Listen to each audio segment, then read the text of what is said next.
오늘의 사연 시작하겠습니다. 안녕하세요. 저는 올해 결혼 6년차 35된 주부입니다.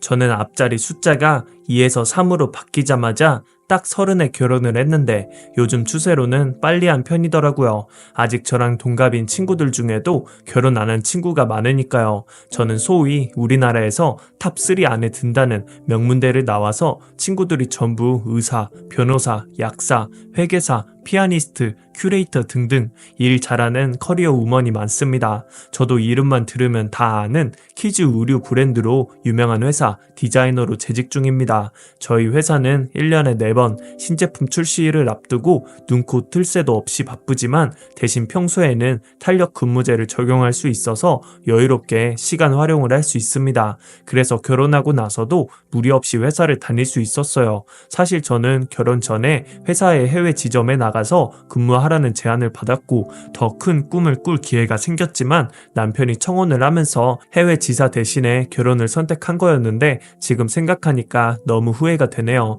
남편은 저랑 동갑내기로 살면서 크게 싸운 적은 없었습니다. 그런데 신혼 초에 남편이 갑자기 다니던 게임 회사를 그만두고 조그만한 중소기업으로 저한테는 말도 없이 이직하는 일이 있었어요. 덕분에 월급도 확 줄었고요. 남편이 다니던 회사는 저희 회사보다 더 좋은 회사로 복지도 좋고 월급도 많았는데 제가 갑자기 왜 관뒀냐고 하니까 남편은 회사 일이 너무 힘들고 사장이랑 가치관이 안 맞아서 더는 못 다니겠다고 했습니다. 저는 속으로 아니 그럼 연봉도 많이 받으면서 회사 일이 쉽기를 바랬냐? 세상에 회사를 사장 가치관 따져가면서 다니는 사람이 어딨냐? 너무 무책임한 거 아니냐고 생각했지만 입 밖으로 꺼내지는 않았어요. 그때는 또 신혼이라서 괜히 계속 그걸로 이야기하다 보면 남편의 자존심 상할까봐 월급 줄어든 것도 회사를 옮긴 것도 더는 캐묻지 않았습니다. 돈은 저도 잘 버니까요. 그런데 그때 그 일을 제대로 안 알아보고 그냥 넘어간 게 제 인생에 있어서 이토록 엄청난 부메랑으로 돌아올 줄은 정말이지 꿈에도 몰랐습니다. 그때 미리 알았다면 저런 인간한테 긴 세월 허비하지 않았을 텐데요. 하지만 그때는 신혼이라서 남편한테 콩깍지가 씌어 있어서 남편의 매력에 푹 빠져 있었습니다. 저희 남편이 엄청 자상하고 다정한 성격이었거든요. 특히 자기 여동생을 세심하게 챙겨주고 배려해주는 모습이 너무 멋졌습니다. 한 번은 연애 초에 데이트할 때 자기 여동생이 친구들하고 놀다가 지하철이 끊겼다고 하니까 바로 차 몰고 가서 여동생을 데리고 오는데 와, 그 모습에 반해서 저 사람 아내가 되고 싶다는 생각을 했네요. 자기 여동생도 저렇게 끔찍하게 챙기는데 저 사람 아내가 되면 얼마나 더 가정적이고 아내한테 잘할까 싶었거든요. 그날 남편은 구두를 신은 여동생의 발 뒤꿈치가 까져 있으니까 자기 구두를 벗어서 여동생 발에 신겨주는데 참 저희 오빠랑 너무 비교가 되더라고요. 저한테도 오빠가 하나 있는데 저희는 진짜 용건 있을 때만 메시지를 보내는 호적 메이트였거든요. 하루는 하도 남편이 여동생 챙기는 모습이 부러워서 저도 난생 처음 저희 오빠한테 밤늦게 전화를 해봤습니다. 차가 끊겼는데 데리러 와주면 안 되냐고요. 그랬더니 이 인간이 미쳤냐? 콜택시 타! 하고 전화를 끊더라고요. 하긴 기대도 안 했습니다. 이렇게 무뚝뚝한 친오빠랑 비교되니까 남편의 자상한 매력이 더 좋아 보였습니다. 그렇게 저희의 관계는 점점 발전해갔고 남편 집에 초대를 받았는데 그제야 남편이 왜 그렇게 여동생에게 집착을 했는지 알겠더라고요. 알고 보니 남편의 여동생은 시집도 안 간 채 아들을 낳은 미혼모였던 겁니다.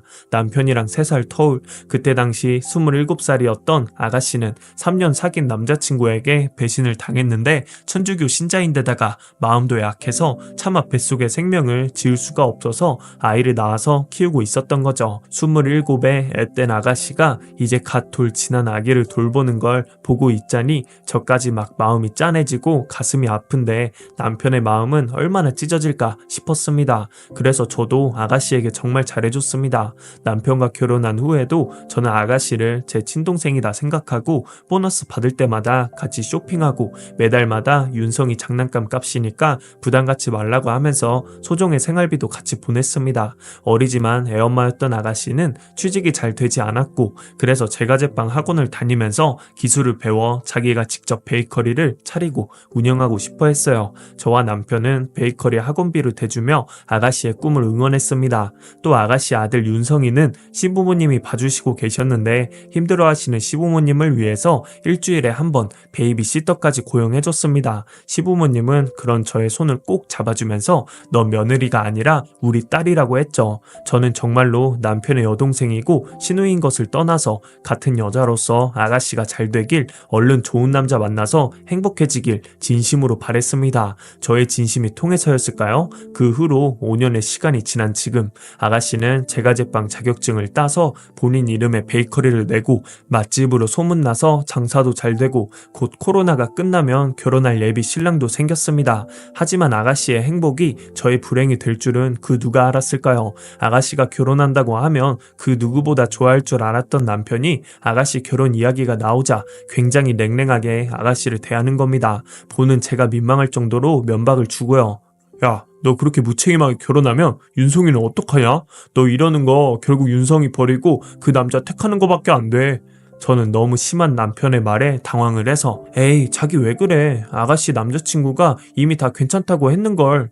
그러자 남편은 한술 더 떠서 말이 괜찮다는 거지 어떤 남자가 남의 새끼를 지 새끼처럼 키우겠어. 지금은 괜찮은 척 받아들여도 결국 지 새끼 낳으면 우리 윤성이는 찬바순세 될 거 아니야. 막 역정을 내는 게 아니겠어요? 아가씨는 상처받아서 도망치듯이 나가고 저는 저대로 화가 났습니다. 아니, 당신이 앞으로 아가씨 평생 책임질 거야? 윤성이 대신 키워주기라도 할 거야? 이제 간신히 좀 행복해지려는 사람한테 오빠가 돼서 그렇게 초치고 싶어? 그러자 남편의 입에서 나온 말들은 충격 그 자체였습니다. 여자가 자식을 낳았으면 끝까지 그 자식만 보고 살아야 한다네요. 재혼한 부모 밑에서 큰 자식이 얼마나 불행한지 아냐면서 그건 자식을 버리는 거나 마찬가지라나요. 세상에 이런 쌍팔년대를 넘어서 조선시대 마인드를 가진 사람이 내 남편이었다니. 심지어 남편은 한술 더 떠서 아가씨가 계속 결혼하겠다고 고집을 부리면 윤성이를 자기가 키울 거라고 합니다. 어차피 우리 애 없으니 잘 된 거 아니냐고요. 어차피 너 애도 안 생겨서 한약 먹고 있지 않냐. 앞으로 인공수정이니 시험관이니 불임 치료하면 할수록 돈이 많이 깨질 텐데 그냥 윤성이를 우리 애로 키우자. 그런 말들을 듣는데 참 진짜 얼척이 없더군요. 내가 누구 때문에 애가 없는데. 지금껏 아가씨 베이커리 학원이며 시댁 베이비시터까지 고용하려면 일을 그만둘 수 없으니까 야근에 밤샘을 밥 먹듯이 해서 미친듯이 돈 버느라고 애가 안 생겼던 건데 와, 정말 생각할수록 황당해서 할 말을 잃고 쳐다보는데 남편은 제 반응을 안 한 것도 없이 아무래도 안 되겠다며 새벽인데도 아가씨한테 전화를 해댔고 전화를 안 받자 그 새벽에 차를 몰고 시댁으로 가는 게 아니겠어요? 저는 소름이 돋았습니다. 그동안은 남편이 미혼모가 된 여동생을 각별히 애틋하게 여긴다라고만 생각했는데 이건 정말 너무 심하게 시시콜콜 간섭하고 전화하고 찾아가고 집착하는 게 꼭 무슨 스토커 같았습니다. 그제야 저는 뭔가 이상하다는 생각이 들었어요. 저 남매가 뭔가 비정상적이라는 걸 생각해보니 이상한 점이 너무 많았어요. 어느 오빠가 동생 입에 밥을 떠먹여줄까요? 어느 오빠가 아무리 동생이 미혼모일지라도 주말마다 거의 하루도 빠지지 않고 동생과 함께 놀러 다닐까요? 세상 천지 어느 오빠가 동생 생리주기까지 다 기억하고 약을 챙겨줄까요? 저는 이 모든 것들이 저한테 해주는 김에 여동생한테도 해주는 거라고 생각하고 넘어갔었는데 그냥 넘어가면 안 될 일이었습니다. 하지만 그러면서도 설마 싶었어요. 남편과 남편 여동생 둘 다 저에게는 이미 소중한 가족이었기 때문에 정말 남매 사이가 애틋하면 그럴 수도 있지 않을까 믿고 싶었습니다. 그래서 정말 몇 달 만에 친오빠에게 전화를 걸었습니다. 술 한잔 하자고요. 친오빠는 평소대로라면 욕하면서 끊었겠지만 제 목소리를 듣고 무슨 일이 있구나 짐작했는지 아무 소리 않고 나왔습니다. 저는 진짜 말하기 너무 쪽팔렸지만 말 안 하면 미쳐버릴 것 같아서 그간의 일들을 오빠에게 솔직하게 모두 털어놓았습니다. 이야기를 들은 오빠는 그건 죽어도 여동생한테 할 수 없는 일들이라고 화를 냈습니다.